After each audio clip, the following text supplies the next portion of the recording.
kritik pernah muncul. Kenapa pakai basis listrik kabel? Kenapa nggak pakai solar cell aja? Padahal abang tadi sudah dua menghindari. Di samping sangat mahal, rentan kalau rendah kan nanti kerusakannya sangat tinggi. Nanti biaya perawatannya juga besar. Kecuali itu di lampu tol-tol yang sangat rendah orang untuk berlalu lalang di sana. Ya kan? Ini katanya sensornya ada di situ juga. Karena ada teman yang mengawas, saya pernah cakap sama dia juga kira-kira 3 minggu yang lalu. Di situ katanya nanti ada sensor yang mengontrol hidup matinya lampu. Gitu loh. Pakai sensor. Jadi ibaratkan lampu jalan lah saat dia terang, ya kan? Kemudian dia mati. Saat gelap, hidup. Nah, kan gitu. Nah, katanya itu pakai sensor. Mungkin itu juga yang membuat mahal, kan gitu. Jadi, ini secara teknis, sebenarnya kita nggak usah masuk ke sini lah. Kita ingin biarkan tim perencana ini berhadapan dengan orang yang paham, supaya membuat ini supaya maksimal. Ini gimana ini? Tetapi kita nggak orang teknis secara awam melihat yang sekarang sudah dipasang belum 100% ini, kok hasilnya orang ada seperti itu gitu loh menyebutnya. Ini kan problem nanti. Ini kan harusnya sudah ada umpan balik langsung dicepat ini ditangkap sama Pak Wali dan tim perencananya, kadisnya yang sebagai pejabat penguasa pengguna anggaran. Ada umpan balik, jangan dikira ini oceh-ocehan nggak ada dasar. Ya. Nanti kita jadi terjebak semua. Jangan berkeras dulu, ngeles lah. Saya bilang yang tadi, apa dasar di delapannya apa sehingga itu harus diterangi. Bisa menjawab itu jangan ngeles lagi gitu loh. Kebutuhannya apa gitu. Jadi percakapan kita ini, Bang Idis, ya kan, bukan percakapan curhat lah. Medan punya cerita ini, ya kan. Hanya nostalgia aja anak-anak Medan, orang abang senior-senior itu gitu loh. Apa nilai tambahnya buat kota ini? Seperti ini sekarang urgen, ya harus bisa lah ini disampaikan dan bisa direspon cepat sama Pak Wali. Kalau enggak apa gunanya kita dekat? Kawan-kawan kita ini gitu loh maksud saya. Bung Hidup, apa enggak 8 koridor itu merupakan jalan utama di Kota Medan? Ya, tapi kan ada juga yang jalan utama yang lain juga, Bang. Itu nanti pilihannya terserah, Bang, ya, apakah bagian kawasan Kesawan. Kalau tadi dia, Bang, menempatkan pada 7 kawasan-kawasan cagar budaya, Bang, salah satunya kawasan Kesawan, itu tematiknya malah lebih pas, Bang. Karena ini cagar budaya dan ada hubungannya dengan untuk mengenerate para wisata, tentu estetikanya juga harus dia upgrade. Maka prioritasnya adalah di 8 kawasan cukup. Itu secara untuk fungsi penerangan dan estetika. Karena di kawasan-kawasan dia cagar budaya, otomatis pedestrianisasi kan dikembangkan. Dan itu kan dalam satu klaster dan hamparan gitu. Itu lebih masuk akal tuh. Ya kan? Sedangkan untuk di 21 kecamatan yang kita maksud, itu adalah penerangan yang layaknya. Kalaupun tidak setiap hari supaya menghemat, saya kan sudah katakan. Tetapi nanti saat lebaran, adalah pas malam takbiran, semua kita terang juga nih yang 21 kecamatan itu dihidupkan. Atau dipasanglah bola-bolanya, tiang-tiangnya sudah permanen ada. Pada event-event peristiwa keagamaan, pada peristiwa event-event pemerintahan nasional, hari-hari pahlawan, malam kita buat lampu ini terang misalkan Medan ini. Supaya minimal itu 21 kecamatan itu terang misalkan. Tidak setiap hari misalkan kita harus lampu-lampu jalan ini semua harus berbiaya, diterangi semua. Kan bisa, ini manajemen lah. Saya nggak mau terlalu teknis ke sana gitu.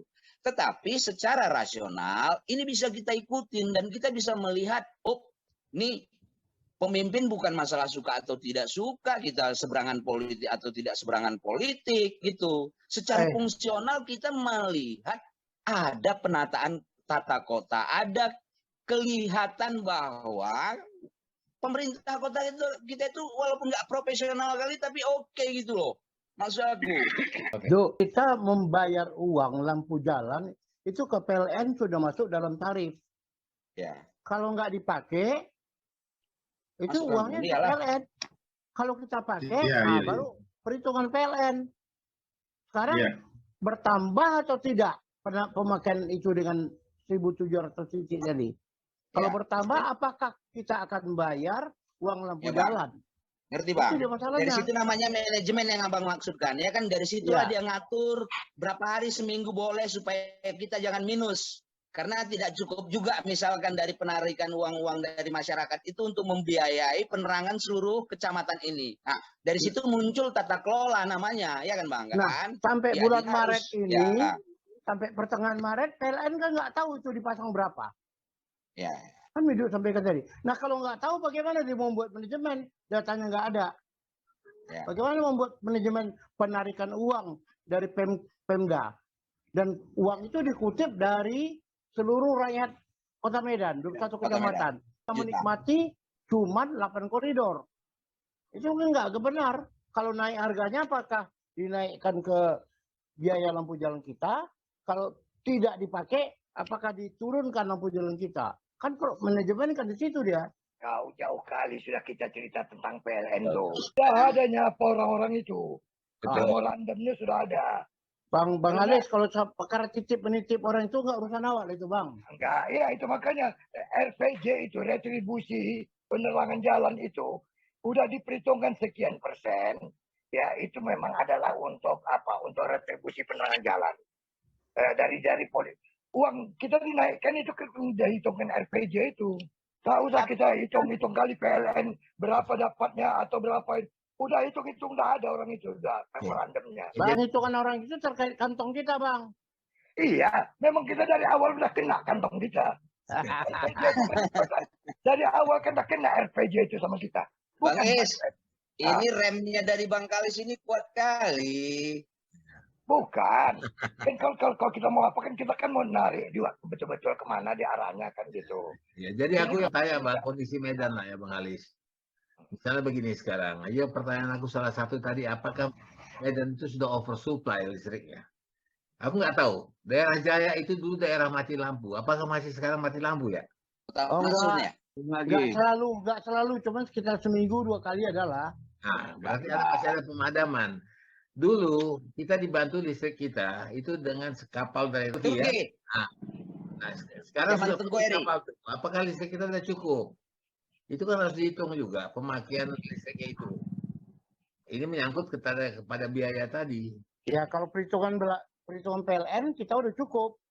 Tapi kenyataan kalau masih ada lampu berarti masih belum. Mati hidup. Biarpret. Nah. Macam makan obat 3 kali 1 hari. Itu dulu masa sebelum Jokowi. Setelah Jokowi hilang biarpet itu tadi. Dan 2 kali sekarang, seminggu.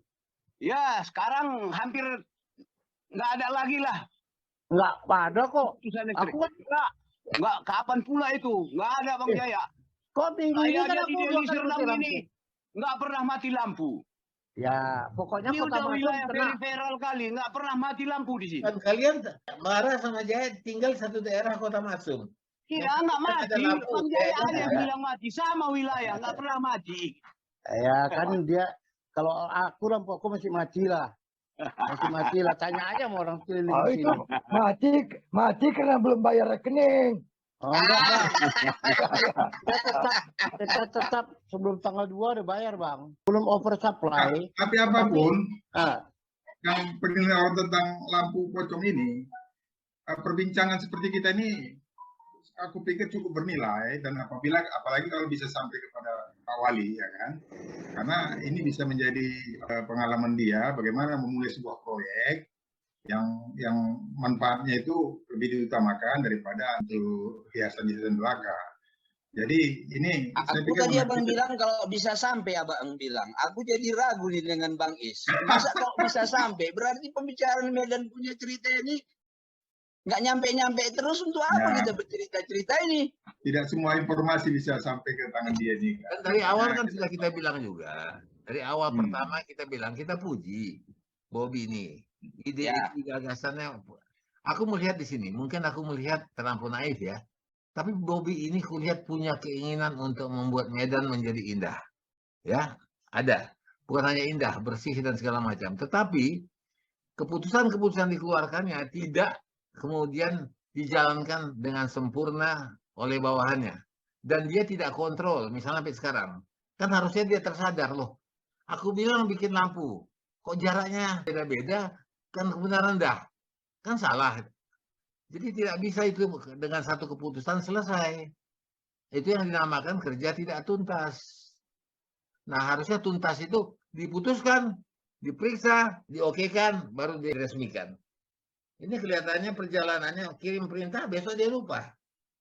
Nah, ini kan. Atau Bang, dia tetap kan di WA ya Bang, yang pribadi-pribadi, yang Facebook Bang, itu masih bisa harusnya dia tangkap suara-suara seperti kita ini Bang. Karena DPR Bang, media cetak yang besar Bang, itu nggak ada lagi kita lihat ada suara berbeda.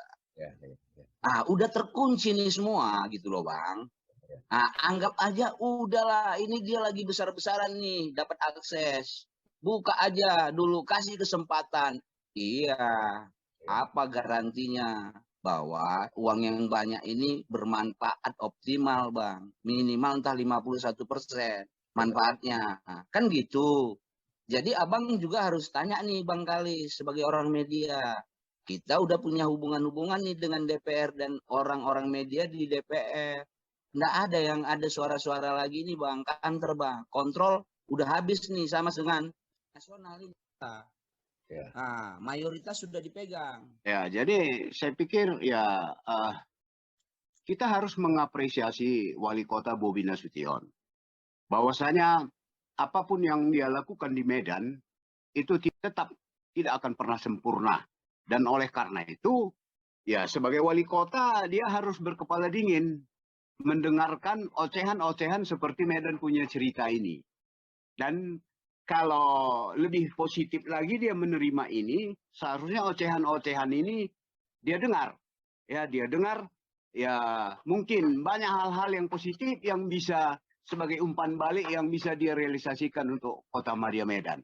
Jadi sangat kita harapkan, jangan seperti wali kota Medan saya lihat itu aktif ber-Instagram dan ber-Facebook ria. Ya, tentang apa yang dikembangkannya di Kota Medan. Nah, kita sebagai publik ya menerima itu positif. Kita kadang juga memberikan masukan dan juga memberikan tanda like kalau kita setuju terhadap apa yang dia katakan. Sebaliknya, ya Bobi jangan hanya mengharapkan tulisan dia di Instagram, Facebook aja yang kita kasih like.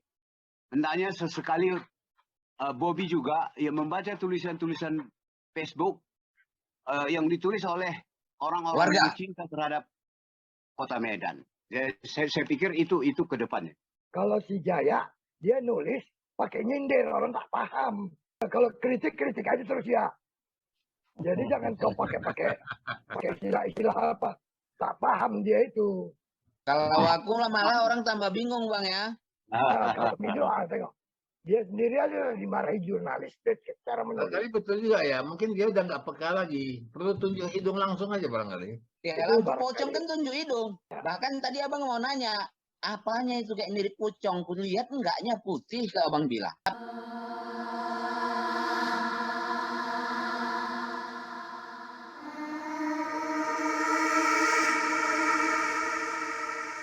Tapi kenapa mengalir?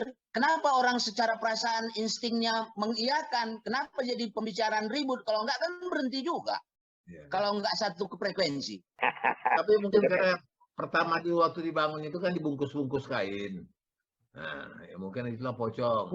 Bukan pun kain, sak semen.